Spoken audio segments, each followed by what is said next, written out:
ఇక అత్యంత కీలకమైంది ఈ మధ్య ఎక్కువగా వినిపించేది భూ ఆక్రమణ చట్టం. మనం ఇటీవల హైడ్రాకు సంబంధించి కావచ్చు, లేక ఈ 2 తెలుగు రాష్ట్రాల్లో భూ ఆక్రమణకు సంబంధించి కావచ్చు. వీటన్నిటికీ ఈ చట్టం ఏం చెబుతుంది? ఎలాంటి మార్పులు చేస్తే బాగుంటుంది? ప్రస్తుతం ఎలాంటి చట్టాలున్నాయి?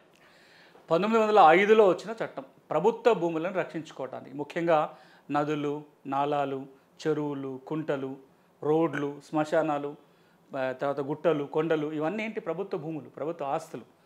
ఇవి ఆక్రమణకు గురి కాకుండా ఉండాలి.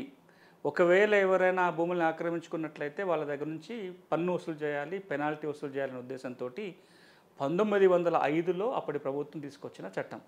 ఈ చట్టంలో 2 ప్రధానమైన నియమాలు. ఒకటి, ఇప్పుడు నేను పేర్కొన్న ఏ భూమి అయినా ప్రభుత్వ భూమి కిందనే లెక్క. ఎవరు ఆ భూమిని ఆక్రమించుకొని అనుభవించడానికి అవకాశం లేదు. ఒకవేళ గనక ప్రభుత్వ భూమి ఎవరి అనుభవంలో గనక చట్టబద్ధంగా లేకుంటే చట్టాన్ని అనుసరించి కాకుండా వాళ్ళు ఆక్రమించుకొని ఉన్నట్లయితే తహసీల్దార్ నోటీస్ ఇవ్వచ్చు. వాళ్ళని ఆ భూమి నుంచి తొలగించడానికి అవకాశం ఉండేది.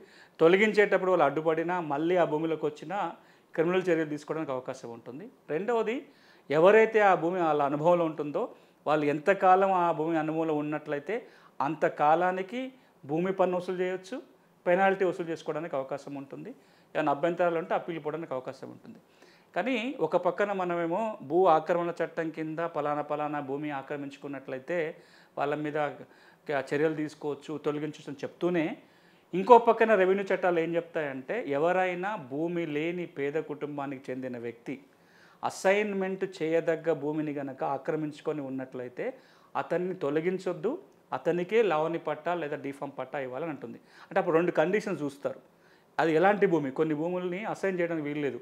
చెరువు శిఖము, కుంట శిఖాలు కానీ, నదులు, నాలాలు ఇవన్నీ అసైన్మెంట్ చేస్తానికి వీలు పడదు.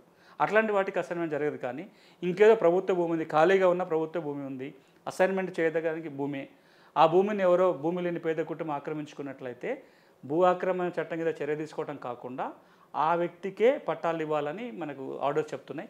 ఏది ఏమైనా ప్రభుత్వ భూములను రక్షించడానికి కోసం వచ్చిన చట్టమే భూ ఆక్రమణ చట్టం.